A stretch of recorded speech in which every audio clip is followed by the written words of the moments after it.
Good morning. We are going to start on word problems today. Um, let's see here. So the first word problem says, a product of two consecutive odd integers is 143. Find the two integers. Okay, so we're going to let one number be x. So the other number, we need to go off of x. And they said two consecutive odd integers. So if I were to say like one number is, 3, what's the next odd integer? 5, right? And if this one is x, what do I need to do to get up here? I would add 2. So the other number is going to be an x plus 2. Okay? All right, the product means multiplication, right? Of two consecutive odd integers is equals 143. So find the two integers.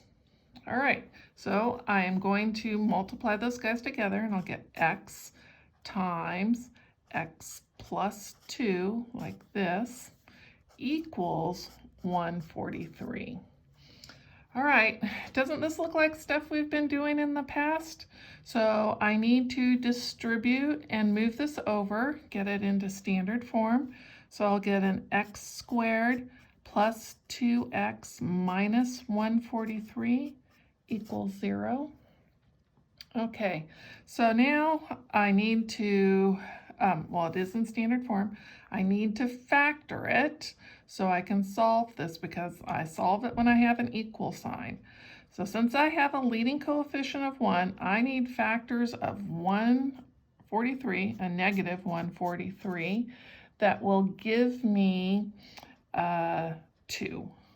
And I am thinking in this case, 11 times 13, okay? And since that's positive, the 13 is going to be positive and the 11 is going to be negative. All right, then I can just put that into my template here, x and x. This one's going to be negative 11. That one's going to be a positive 13. Now I'm going to use my zero factor property to solve these. I'll get x equals 11 and negative 13. All right, so if x is 11, if I take this up here and put it in right here, okay, what would the other number be? So if I have one of the numbers as 11, the other number would be 11 plus 2, which gives me a 13. So this is one combination right here. Well, let's put the other number in there. What if I put a negative 13 in there for x? So it would be negative 13. And if I put the other number, it would be negative 13 plus 2, which gives me a negative 11.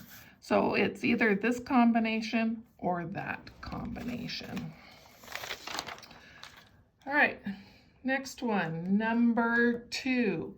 The product of two consecutive odd integers is 1 less than 5 times their sum. Find the two integers.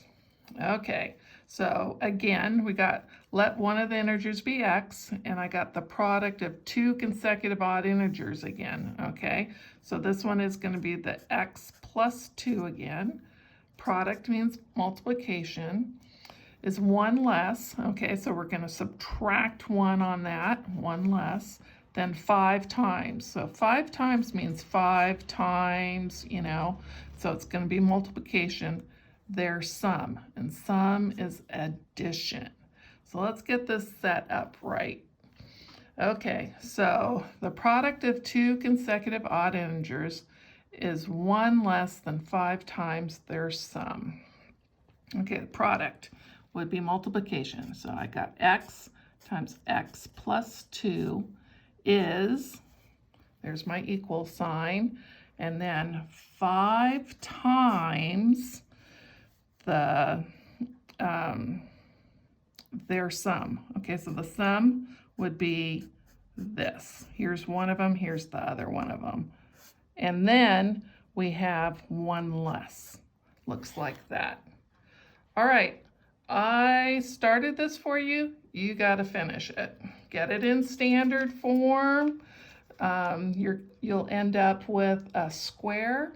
And when you have that square, everything on one side in descending powers equaling 0, then use your zero factor property.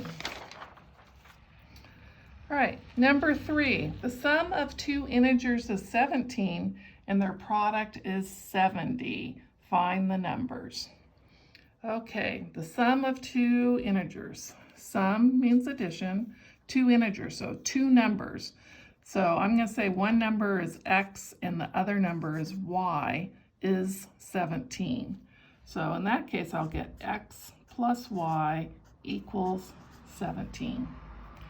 Their product is 70, so that's multiplication is 70. So x times y equals 70. And you could probably even look at this right now and figure out what those two numbers are, but we're going to use these skills we've been learning in this particular chapter. All right, so this particular problem, the way I would do it is using the substitution method. So I'm going to take this right here and switch it over, and I'm going to solve it for one of the variables. I'm going to say, okay, x equals 17 minus y. Then I'm going to take that and plug it in right there. Okay, so this is x, means the same thing. So I have 17 minus y times the y, so we're going to write it like that, equals 70. All right, you guys, well, let's finish it. So I'll go, okay, 17y minus y squared equals 70. Now, since I have a y squared, I want everything on one side equaling 0. In this case, my y squared over here would be my leading term, and it's negative. So I'm going to move these guys over to this side so I can have my leading term be positive. Okay, so when I move this over, it's going to become y squared, changes signs, right, as soon as it crosses that equal sign. Then moving this over, so it's going to be negative 17y. Then I'll have my plus 70. All right, equaling 0. I zeroed out that whole side. Leading coefficient 1, I got 3 terms there. Okay, so if I put in, I need factors of 70, that will give me a 17. So I'm thinking, well, 10 times 7, both of them are negative. So minus 10, minus 7, so y equals 10 and y equals 7. Okay, now I need to take this information and put it up here. If y is 10, I'll have something that looks like, get this open here. Okay, x plus 10 equals 17, right? Because y is 10. I just took it up there and substituted in. X, opposite's gone, equals 7. Okay, so if y is 10, x is 7. And let's see. Oh, well, those are our two numbers. That's it. Okay, let's take a look at this next one here. A rectangle, or length of a rectangle is 1 inch more than the width. Okay, so I'm going to say this one is x, and this one is x plus 1. The area is 30 centimeters, or 30 inches squared. Find the dimensions. Okay, so the way we find the dimensions of a rectangle is area equals length times width. Well, let's substitute stuff in. They said area is 30. Length, doesn't matter which one's which here. It's going to be x. My width is going to be x plus 1. All right, you figured that out, and just to let you know, the answer is 5 times 6. I want to see the work on that, though. Okay, number 5, there is no number 5. I tried so hard to get it it to do a number 5 at one point and it just wouldn't do it for me. So I just walked away. There is no number 5. Number 6, the hypotenuse of a right triangle is 10 inches. The length of the two legs are given by two consecutive even integers. Find the length of the two legs. Okay, the hypotenuse. All right, when we have a right angle, the hypotenuse is always the one across from that right angle. These two here are legs. This one is always the hypotenuse. And this one would be like an A and B. Those guys can be switched around, it doesn't matter, but this one has to be the C. The hypotenuse of a right triangle is 10 inches, so I got my 10 there. The length, oops, missing the T, of the two legs are given by two consecutive even integers. All right, so if I say that this one is X, this one is going to be an X plus 2. Okay, find the lengths of the two legs. All right, we're going to use our formula. A squared plus B squared equals C squared. I can use that to figure out the length of a side of a triangle. So my A we said was X, and we're going to square it. Plus my B is an X plus 2, and we're going to square it. And my C is the 10, and we're going to square it. Okay, so I got an X squared plus, all right, this right here really means X plus 2 times X plus 2, like that. Then you're going to FOIL that out.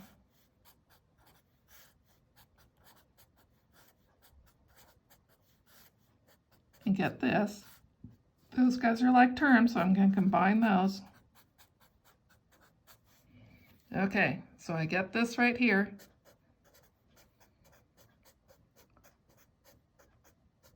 And 10 squared is 100. All right, let's put those two guys together, like terms here. And when I move that over, those guys will be like terms.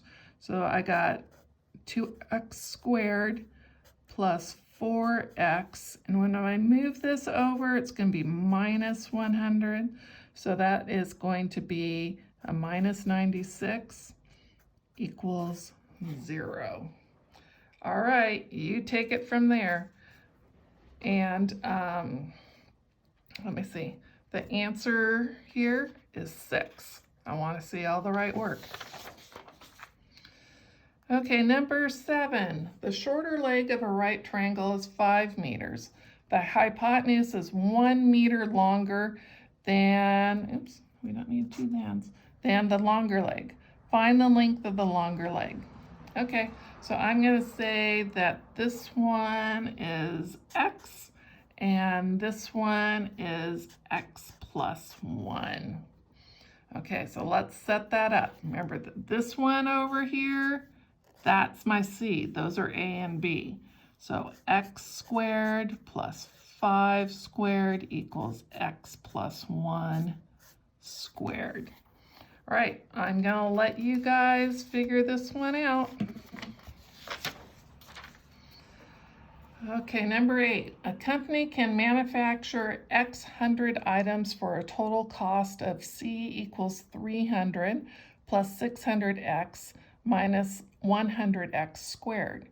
Find X if the total cost is 1,100. Okay, so we're given this formula. C, usually when we get formulas, they name them. You know, in business, you can have C for cost or R for revenue. In biology, you might have P for population, something like that. But this one, we got a C here. So the cost is this. Well, then they just told us cost is that. So I can substitute that in and go 1,100 equals 300 plus 600x minus 100x squared. Okay, this is not in standard form, and there's definitely a greatest common factor. I am going to divide everything by 100. Okay, that gives me 11. equals 3 plus 6x minus x squared. Still not in standard form. I'm just going to move everything to this side because this one here is negative and that's my leading term. So when I add that over here, it'll be a positive x squared. This will be a negative 6x equals, and then when I move that over, subtract 3 from both sides. Oops, I didn't want that being equals yet. That's going to be an 8, a positive 8, and that's going to equal 0 because we moved everything else out of there. Okay, you guys can take it from here. Number 9, a 13-foot ladder is placed so that it reaches to a point on the wall that is 2 feet higher than twice the distance from the base of the wall to the base of the ladder. Okay, 13-foot ladder, here's that. Here's my wall, here's the ground. A 13-foot ladder is placed so that it reaches to a point on a wall that is 2 feet higher than twice the distance from the base of the wall. Okay, so the base of the wall, we're going to go with an X. And because they use the height of the wall, they use measurement of the X. So we're going to put X here. And they said 2 feet higher than twice. Okay, so twice, then 2 feet higher. Okay, well, let's get you started on this one at least. Remember, these are our A and B, that's our C. So x squared plus 2x plus 2 squared equals 13 squared. Okay, so now that's an x squared. I'm going to go do this work over here. I have a 2x plus 2 squared that's there twice, like this. So I'll get 4x squared plus 4x plus 4x plus 4. Like terms, we're going to put that together. 4x squared plus 8x plus 4. Okay, so that'll be plus 4x squared plus 8x plus 4 equals 169. All right, it's still not in standard form here, so we need to combine some terms, combine those guys, and let's move this guy over here. So I'll get 5x squared plus 8x, and I'm going to subtract 169 from both, 169 from both sides. So that's going to give me a negative 165 equals 0. All right, I am now going to let you finish up on that one.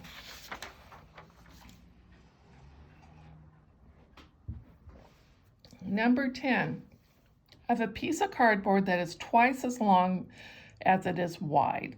If I cut 2 by 2 inch squares from each corner and fold up the resulting flaps, I get a box with a volume of 32 inches. What are the dimensions of the cardboard? Okay, I have a piece of cardboard that is twice as long as it is wide. So this side I'm going to say is X, and this side is going to be 2X because it's twice as long. And I cut those 2 inch squares in each corner there. Okay, so I am going to fold that up. So I need the dimensions of that inside box now. So if I were to look for this right here, that whole dimension is 2x, and I'm subtracting those two boxes. So this is going to be 2x minus 4. And this right here would be, well, I'll do it on this side. That's going to be x minus 4. Okay, how do we find the volume of a box like that? Volume equals length times width times height. Okay, volume, they told me, is 32 equals the length Okay, we're going to just say that is an x minus 4. The width, we're going to say is 2x minus 4.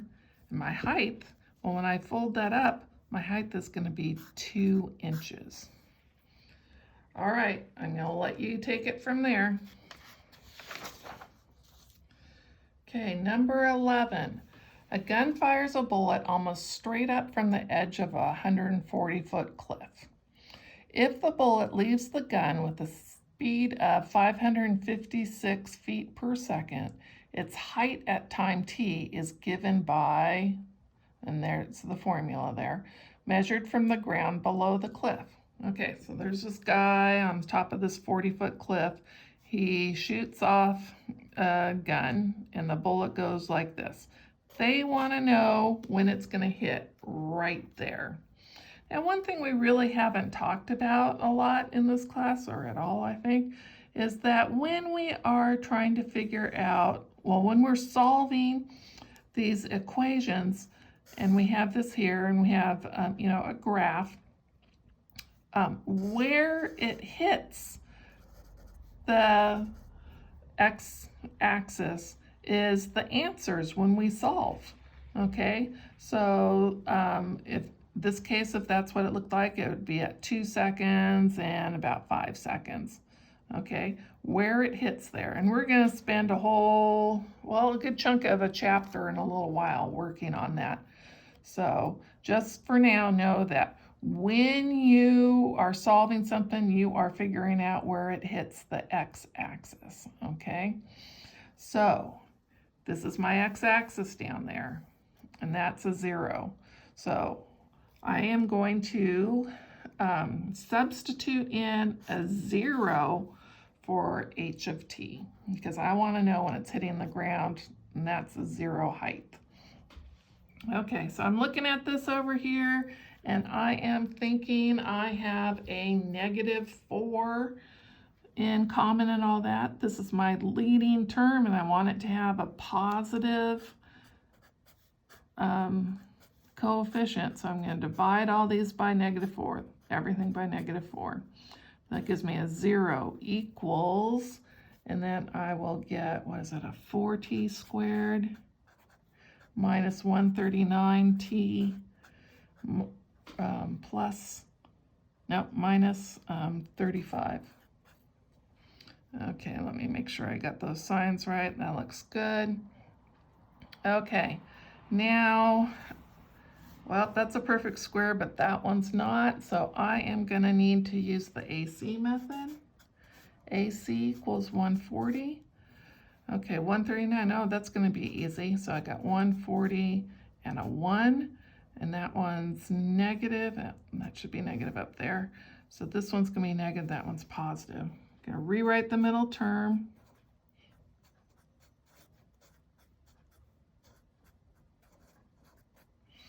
Okay, so the first one here, I'm going to factor out a 4t. I'll be left with a t minus 35. Second one, oops, I got to write my little boxes there. I'm going to factor out a positive 1 and be left with t minus 35. Okay, t minus 35 is common in both of those. And I'll have a 4t plus 1, and that's equaling 0. So use zero factor property. This one gives me a 35, and this one gives me a -1/4. Okay? All right, how could it land in a -1/4 a second ago? It landed before we even shot it off. So this one does not make sense, and your answer is 35. Okay, next one. If a rocket is fired vertically into the air with a speed of 288 feet per second, its height at time t seconds is given by blah, blah, blah. Okay, so you got your formula there. At what time will the rocket be at 1,232 feet? Okay, so let's say that this right here is 1,232 feet. I want to know when that bullet or the rocket is going to be right here and right here. So I'm going to have two answers on this. Okay, so we're looking for the height at 1,232 feet. So I'm just going to substitute that in right there.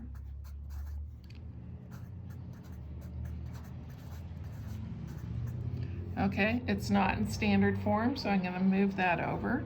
So I'll get 0 equals 16t squared plus 288t minus 1,232. Okay, I have, oh, I forgot the negative sign there, so I need the negative right here. Okay, I have a negative 16 in common in all of this, so I need to factor out a negative 16. I am just going to divide every term by negative 16. This one too. Okay, that gives me a 0 equals t squared. Let me see what I got here. Plus, oh, it's actually going to be a minus. I need to figure is that 18t. This one will be a plus 77.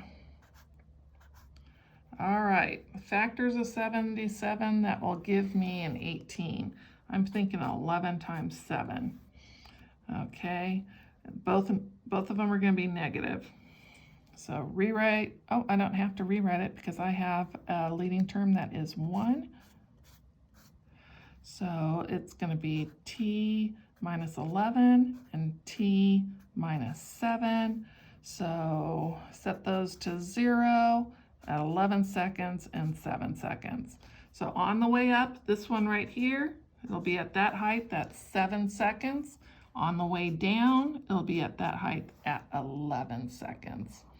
Okay, so I did part A. You guys need to do part B and C, and I guess there's actually, yeah, B and C. All right, good luck. Bye.